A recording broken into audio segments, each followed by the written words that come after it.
Good morning, it is Montana adventure time once again, doing some more multi-pitch trad. Today we are at Blodgett Canyon and we're going to be climbing the Shoshone Spire, which is a 5-pitch 5/8. Going to be a lot of fun, come along for the ride.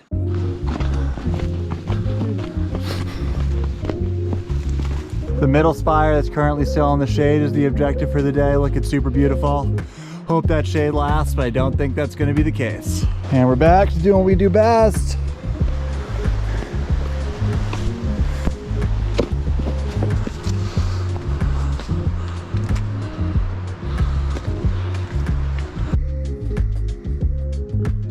Here we are at the base of the climb. Looks really, really nice. Got one party in front of us. Shouldn't be that big of a deal. Really excited to get climbing.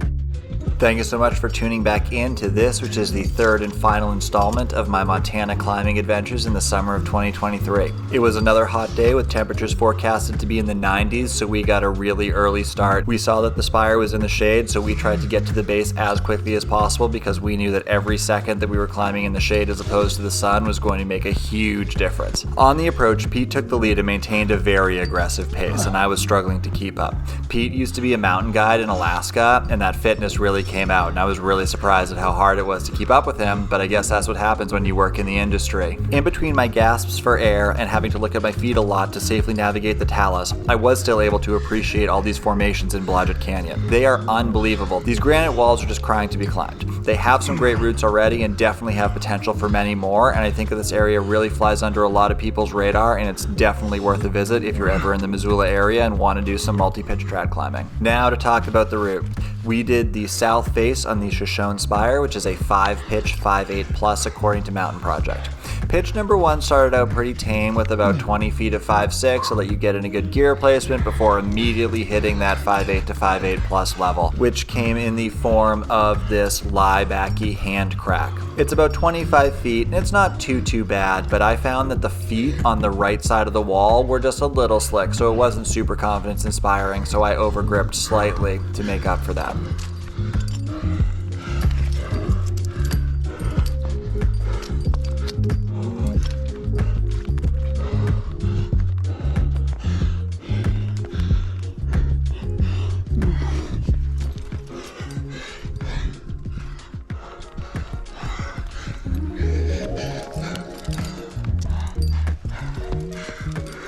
These jugs marked the end of the hard climbing on the first pitch. It was a really nice opportunity to catch my breath, and then it was just a few more easy moves before you topped out and went around a corner and ended the first pitch.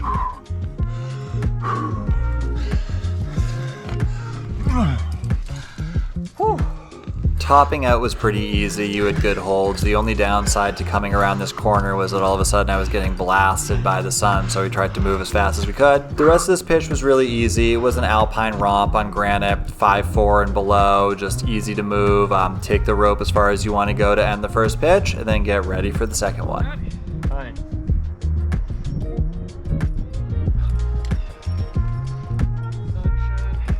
Oh yeah, I don't feel like I'm cooking right now. Not yet. Pitch number 2 is probably the least aesthetic pitch on the route. It does not have a lot of technical 5th class terrain on it. You're really just doing a lot of ledge walking and a couple sort of mantles or 3rd class moves. There is one section of this pitch that does involve some 5th class climbing. I think Pete placed 2 cams and 20 feet at the most, and it really wasn't all that hard. I would like to express my appreciation for Pete for taking this pitch. Doing that allowed me to lead 3 of the 5 pitches, whereas he only led 2. Although I think that's pretty fair because this is in his backyard, whereas I had to travel a couple thousand miles to climb it.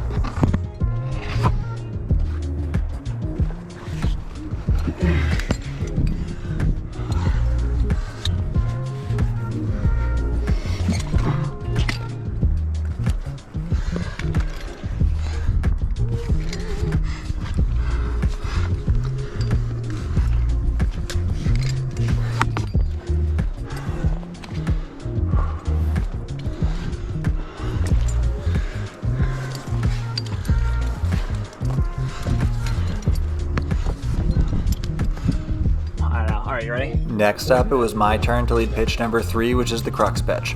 Although this pitch is short, it is very high quality. The bottom section in particular has just incredible splitter cracks that are absolutely laser cut. It might look like some of these blocks are loose, but I promise you they are wedged in place and nothing is going anywhere.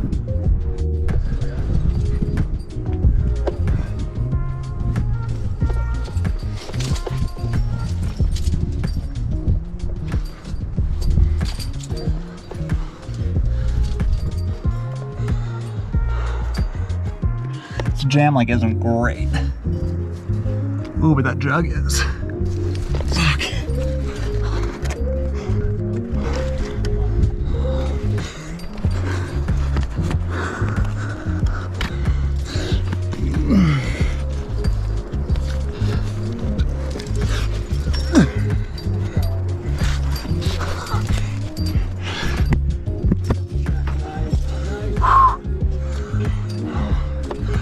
That was a crack move.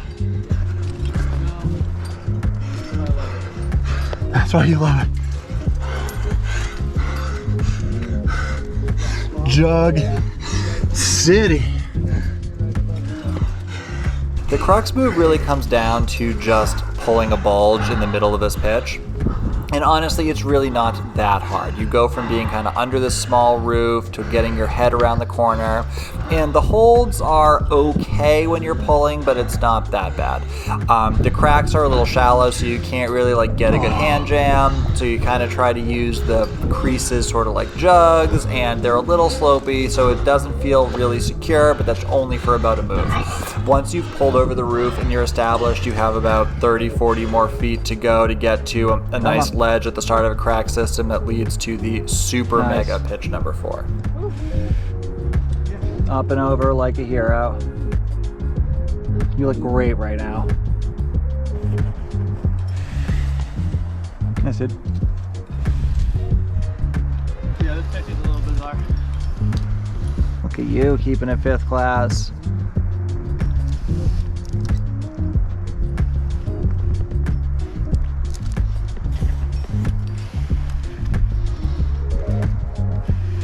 Nice, dude. Be 100 degrees in Montana. Yeah.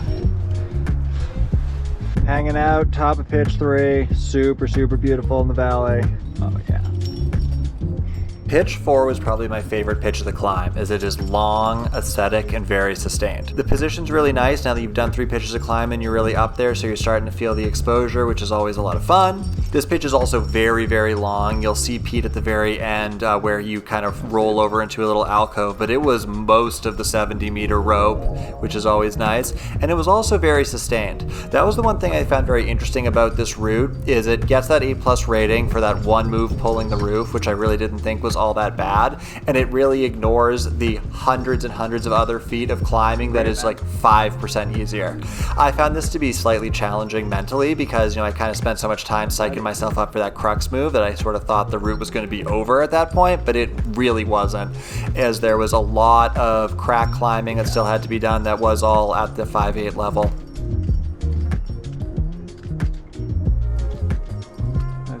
Something else in this pitch that was really important was the route finding. As you can tell, there are tons of options. I mean, these cracks are just like train tracks running up this wall. However, they are not all created equal. Some of them are a little more shallow than the others, and if you want to keep it 5/8, you do need to kind of think 20 feet ahead and make sure that you can link the good cracks, because you do not want to end up in a no man's land with some really shallow flared crack that's about to end right before that roof, and all of a sudden you're looking at a 5/10 move with no gear below you, which is what happened to the other party that we were sharing this route with.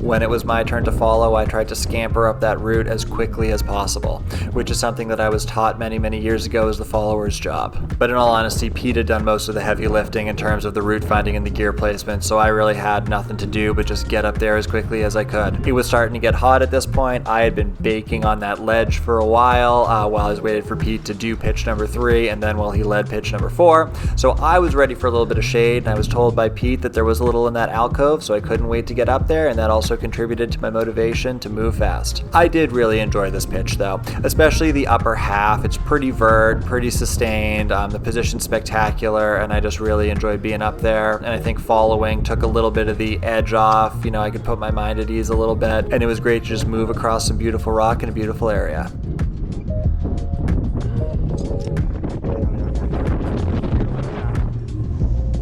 So this takes us to pitch number 5, which is the final pitch, and it is another very long, beautiful, and pretty sustained piece of rock. The first couple moves are pretty easy, big jugs as you sort of get the stance, and then you need to pull yourself around the corner back to the main face. Once I pulled myself around the corner, all of a sudden I actually found myself getting a little nervous. I think it was just a combination of the fact that it was a little windy that day, to the point where like if it gusted, I definitely, would hold my grip a little tighter just to make sure that I wasn't losing my balance. And you have some real exposure.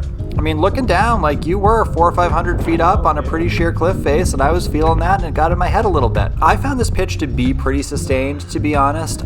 It's similar to pitch number 4, where there's a bunch of parallel cracks, and they are not all created equal, so the route finding was very important. There were a lot of cracks that were very rounded, kind of flaring, not that deep, that petered out, and I just got in my head a little bit, sort of trying to find what I thought was the path of least resistance. I think I ended up doing the hardest moves on this pitch, actually. There was a lot of sort of like smeary moves and some crack feet that like really weren't 10 out of 10. And the shallow cracks too, I found myself kind of on my fingers instead of sinking those killer hand jams. The other thing that makes this pitch challenging is communication between the climber and the belayer. While the day we were climbing had wind, which didn't help, even without the wind, this would be a challenge. You start in an alcove and pull yourself around a corner, and you're almost immediately out of sight of your belayer. And at the very end, you top out and either go into another alcove or actually at the top of the spire, so you have no line of sight between your belayer and the climber. The other people that we were climbing this with had that communication snafu, and eventually the leader ended up calling the person at the belay ledge and saying, "Hey, I've been yelling off belay for the past 10 minutes, what's up?" So please be sure if you climb this that you are either ready to communicate without vocalizations or just bring the rocky talkies and keep it super rad.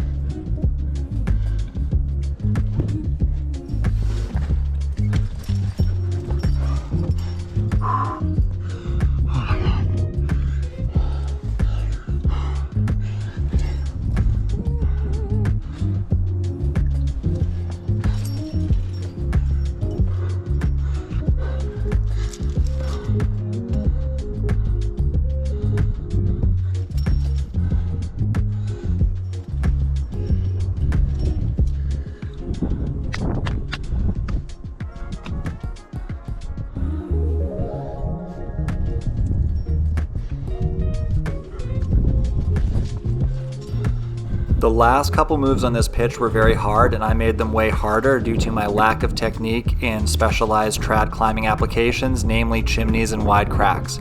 The very end of this pitch had this weird sort of slot that was like a squeezed chimney for your body, and then an off-width number 3 crack in the back. And I was kind of unable to make either of those two things work, so I ended up sort of just pushing myself up, reaching really, really far over the top until I found a jug, and doing a really weird sort of like squeezy muscle up with no assistance from my feet. It felt like I was being born again, and it was incredibly strenuous and definitely not recommended climbing technique. Pete was able to style it as he does, and he was like, "Yeah, that's a pretty good route if you can just get the foot jam." And guess what? I couldn't get the foot jam. My feet were just hanging in space doing nothing. After that move, we topped out, went to a little shelf, and we just had to poke around the corner, and we made it to the top of the Shoshone Spire, which was a great rock climb.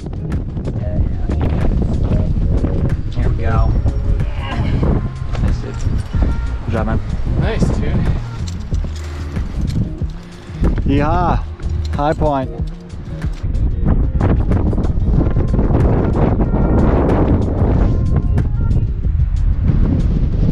Made it! Yeah, Shoshone Spire! God, I wish I could have seen you muscling up. Because the foot jam was really good. So we just finished our wrap right here. So we're back on the approach trail, and we are going to head down there through a little talus to the creek, hopefully take a dip, and then we should be back to the car with no drama. The battery's getting a little low, so I'm gonna sign off right here. Thanks so much for watching. That was a super, super rad climb. Come to Montana. There's a lot of rock and not a lot of rock climbers. It's a pretty good combination. Once again, please hit that subscribe button because I got a lot of adventures coming at you, and I hope to see you on another adventure.